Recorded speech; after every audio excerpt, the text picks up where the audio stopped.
Gente, a Dinorá, né, que é uma potiguar, nascida no Rio Grande do Norte, mas é radicada aqui na capital rondonense, Porto Velho, professora, uma mulher muito ativa e uma memória extraordinária, né, uma historiadora viva. Ô Dinorá, você, o casarão hoje de Abidão, lá nos Cinco Cantos, guarda lembranças e memórias, né? Fala um pouco sobre essa história dele, cantador, poeta e apresentador de mamulengos, né?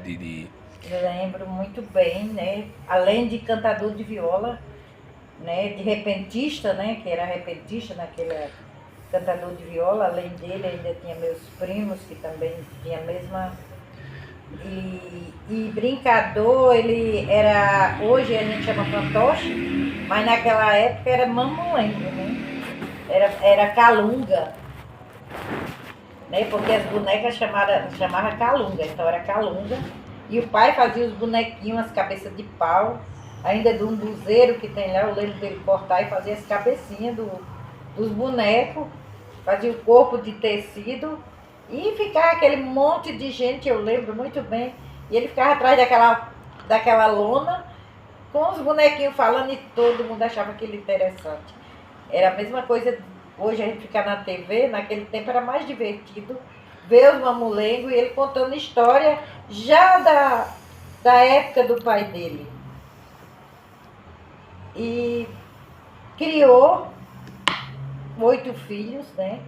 No braço da viola, né? Cantando, tocando sanfona. Meus irmãos foram crescendo. Aí Zazá, Nadir tocava pandeiro. Zazá também sempre colaborou tocando com ele nos forró, né? Quando não era Zazá que batia pandeiro, era Nadir, que ainda toca pandeiro, a Nadir sabe tocar pandeiro. Aí depois veio Renato também, ajudava a tocar aqueles forró. E Radir já foi é mais novo também, mas eu lembro muito bem do pai tocar ali na Lanchinha, no Zé Antônio. E eu tenho uma lembrança de um forró que a gente foi tocar, e eu era pequena, eu queria ir, a gente queria levar o instrumento, mas tocava nada, mas queria levar, né? Quem tocava, na verdade, era Nadir, Papai e Zazá. E daí, quando a gente tava voltando umas 2 horas, 3 horas da manhã, tinha um senhor amigo da gente que tinha casa, só que ele tinha construído e a porta estava só encostada. Mas eu queria trazer a sanfona do pai, eu com a sanfona nas costas. Aí, papai com bandolim, era pandeiro, era um monte de coisa. E eu com a sanfona. E o que aconteceu? Os cachorros correram por cima de mim, eu corri para entrar na casa, a porta caiu e eu caí com a sanfona por cima da porta.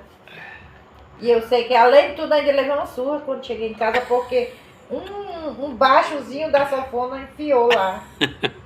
Mas eu, desse tamanho, queria andar com a sanfona nas costas. Ô Nadir, na verdade, a Casa Grande de Abidão, que permanece até hoje nos Cinco Cantos, foi um centro de encontro, né?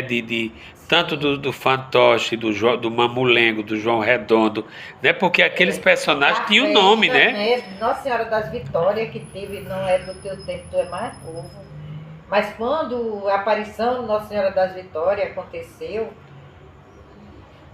daquela época, ela foi 2 vezes lá para casa, ainda lembro como fosse hoje, o festejo de Nossa Senhora das Vitórias, lá em casa, uma festa muito grande, que ali enchia, gente. Não tinha aquele cruzeiro ainda ali. Mas Nossa Senhora das Vitórias, ela foi 2 vezes lá para casa. E ela vinha de onde? Vinha de Carnaúba dos Dantas. Olha só, gente, vinha de quantos quilômetros? Aproximadamente, acho que uns 100 quilômetros, né? Um, um monumento sagrado lá no Rio Grande do Norte e tinha essa festa lá em Abidão. Na verdade, Abidão Cosme Sobrinho, esse poeta que hoje, né, está vivo, ainda com lucidez, ele é descendente de uma família, né? Segundo as pesquisas, diz que o primeiro cantador de viola da Serra de Santana foi seu bisavô. E na família existem muitos artistas, né? E uma das provas disso é que essa geração de Chico Corrêa, de Abidão, né? E é o Branco do Casca de Alho, que tem uma banda que anima as noitadas na capital rondonense, Porto Rondoniense, Velho, né? desde Manaus até Porto Velho. Então, obrigado.